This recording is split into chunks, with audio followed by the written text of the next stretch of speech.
Amerika Serikat dan Indonesia akhirnya sepakat dalam perjanjian dagang baru setelah lebih dari 3 bulan negosiasi. Tarif impor untuk barang dari Indonesia dipotong dari 32% menjadi 19%. Sebagai imbalannya, barang dari Amerika masuk ke Indonesia tanpa dikenai tarif. Namun langkah ini menyisakan pertanyaan, sebenarnya apa yang dicari Presiden AS Donald Trump dari kesepakatan ini? Mari kita ulas.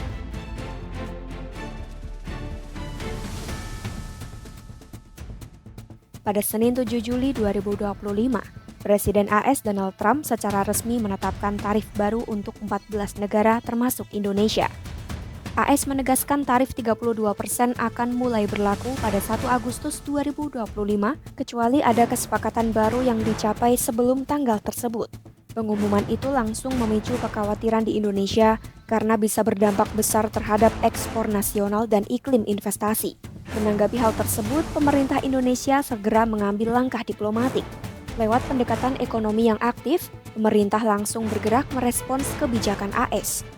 Proses negosiasi ini berlangsung cukup lama dan penuh dinamika, hingga akhirnya pada 15 Juli 2025, Indonesia dan AS berhasil mencapai kesepakatan dagang baru. Dalam pernyataannya, Trump menyebut tarif impor untuk produk Indonesia diturunkan menjadi 19%. Sebagai gantinya, produk ekspor AS ke Indonesia tidak dikenai tarif apapun.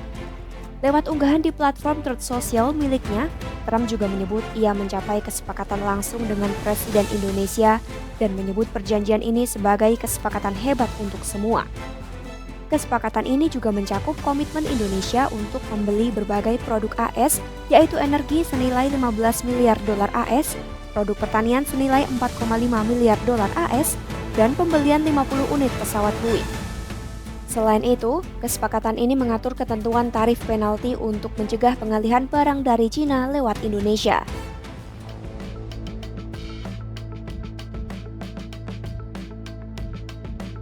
Menurut CNN 7 Juli 2025, secara umum ada 4 tujuan mengapa Trump menggunakan tarif sebagai instrumen kebijakan ekonominya. Pertama, untuk mengembalikan kemampuan manufaktur Amerika. Pada Maret 2025, Trump berjanji akan membuka lapangan kerja baru dan menghidupkan kembali pabrik-pabrik di AS. Untuk itu, Trump menganjurkan pajak lebih rendah dalam negeri dan tarif tinggi untuk produk dari luar negeri. Dalam pidato di Kongres pada Maret 2025, Trump menegaskan perusahaan yang tidak memproduksi barangnya di Amerika akan dikenai tarif, bahkan dalam beberapa kasus tarifnya bisa sangat tinggi. Trump pun meraih beberapa keberhasilan awal setelah mengenakan tarif. Pada Februari 2025, Apple mengumumkan investasi 500 miliar dolar dalam manufaktur AS. GE Appliance juga mengumumkan investasi $0,5 miliar untuk memindahkan pabrik dari Cina ke AS guna memproduksi mesin cuci di AS. Selain itu, General Motors pada Juni 2025 mengumumkan mereka akan menggelontorkan $4 miliar untuk peningkatan produksi di AS. Banyak perusahaan lain telah membuat pengumuman serupa. Namun, kata perusahaan-perusahaan tersebut, banyak keputusan investasi itu sudah direncanakan sebelum tarif Trump diberlakukan. Hal ini karena membangun pabrik membutuhkan waktu bertahun-tahun. Lebih parahnya, tenaga kerja terampil di bidang manufaktur di AS masih langka. Ditambah lagi biaya tenaga kerja di AS relatif lebih mahal dibandingkan di negara lain. Tarif pada akhirnya dapat membantu memulihkan sebagian kegiatan manufaktur di AS. Trump sering mengingatkan perusahaan bahwa produksi di dalam negeri membuat mereka bebas dari tarif.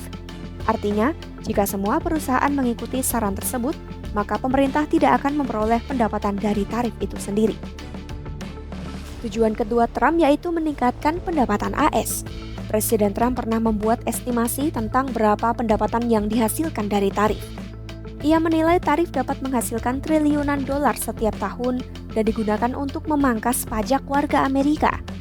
Pada April 2025, Trump mengungkapkan keyakinannya bahwa penerimaan dari tarif bisa menjadi sumber pembiayaan yang memungkinkan pemotongan pajak secara menyeluruh, termasuk penghapusan pajak penghasilan. Namun untuk mencapai target itu, tarif yang diterapkan harus jauh lebih tinggi dari apa yang pernah ditetapkan oleh pemerintah Trump saat itu. Pemerintah AS mengumpulkan sekitar 3 triliun dolar per tahun dari pajak penghasilan. AS juga mengimpor barang senilai sekitar 3 triliun dolar per tahun. Artinya, untuk menggantikan pendapatan dari pajak penghasilan dengan tarif, maka tarif harus dipasang setidaknya 100% atas seluruh barang impor. Namun karena kenaikan tarif akan menurunkan permintaan, perkiraan yang lebih realistis menunjukkan tarif harus ditetapkan sebesar 200% seperti dikatakan oleh Kepala Ekonom di Apollo Global Management, Thorsten Slow. Kenyataannya, tarif belum menghasilkan jumlah yang mendekati estimasi itu. Departemen Keuangan melaporkan sejak awal masa jabatannya, pemerintah Trump telah mengumpulkan kurang dari 100 miliar dolar dari tarif atau sekitar 20 miliar dolar per bulan dalam beberapa bulan terakhir. Namun ada masalah, beberapa tarif yang paling tinggi tidak dirancang untuk berlaku jangka panjang. Bila tujuan itu tercapai, Trump mengindikasikan tarif tersebut akan dicabut. Lebih lanjut, banyak kesepakatan perdagangan yang ditekan Trump juga bertujuan untuk menurunkan tarif, bukan meningkatkannya. Tujuan selanjutnya yaitu memulihkan keadilan perdagangan. Trump kerap menggunakan retorika keadilan untuk membenarkan kebijakan tarifnya, menyebut negara-negara lain sebagai pihak yang merampok Amerika melalui hambatan perdagangan yang tinggi. Ia memandang Amerika sebagai pasar utama dunia dan mengenakan tarif sebagai biaya berbisnis di Amerika. Pada 2 April 2025, Trump menerapkan kebijakan tarif timbal balik. Tarif ini ditentukan dari berapa besar selisih barang yang dijual dan dibeli Amerika dengan negara lain. Trump sering menganggap defisit perdagangan sebagai kerugian atau subsidi untuk negara lain. Padahal, para ekonom sepakat bahwa itu tidak benar. Defisit bukan selalu buruk, bahkan bisa menunjukkan ekonomi yang kuat. Awalnya, kebijakan tarif ini membuat defisit perdagangan menurun drastis dari 130 miliar dolar menjadi 60 miliar dolar pada Mei 2025. Hal ini terjadi karena impor turun, khususnya dari Cina akibat tarif yang sangat tinggi. Kesenjangan perdagangan kembali melebar usai tarif untuk barang-barang dari Cina diturunkan dan negara-negara lain juga mengurangi pembelian barang ekspor dari AS. Menurut para ekonom, dalam jangka panjang, tarif tidak akan bisa secara signifikan mengecilkan kesenjangan perdagangan Amerika dengan negara lain. Hal ini karena banyak barang lebih murah diproduksi di negara lain dan ada juga barang-barang yang tidak bisa ditanam atau dibuat di Amerika sendiri. Jika kesenjangan perdagangan terus menurun, bisa saja itu tanda bahwa daya beli Amerika menurun. Keempat, menekan negara-negara asing agar menetapkan kebijakan yang menguntungkan AS. Trump sering menggunakan tarif sebagai senjata atau ancaman untuk menekan negara, perusahaan, atau industri. Pada Senin 14 Juli 2025, ia mengunggah 2 surat di platform Truth Social untuk para pemimpin Korea Selatan dan Jepang. Dalam surat itu, Trump mengatakan kedua negara tersebut akan dikenai tarif sebesar 25% mulai 1 Agustus 2025. Tenggat waktu itu berpotensi memberikan kesempatan bagi kedua negara untuk melakukan perundingan dan mencapai kesepakatan. Kadang-kadang, ancaman tarif ini langsung membuat negara atau pihak yang dituju mau datang ke meja perundingan. Namun, strategi tarif Trump tidak selalu berhasil. Tarif tidak mampu menghentikan masuknya fentanyl ke AS, meskipun hal itu sejak awal merupakan tujuan yang sulit tercapai.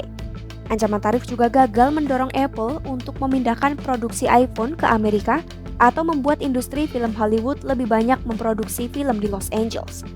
Begitu pula produsen mobil AS tidak mau menutup pabrik mereka di Kanada dan Meksiko meskipun ada tekanan dari Trump. Dan jika pada akhirnya target tarif menyetujui tuntutan Trump, maka tarif itu harus dicabut. Pembatalan tarif malah mengurangi potensi pendapatan yang bisa diperoleh pemerintah dari kebijakan tersebut. Itulah 4 tujuan Trump menggunakan tarif sebagai instrumen kebijakan ekonominya. Namun, kenyataannya tidak semudah itu. Setiap tujuan tampaknya memiliki konsekuensi yang bisa menggagalkan tujuan lain. Simak terus informasi global terkini hanya di YouTube Kompas.com.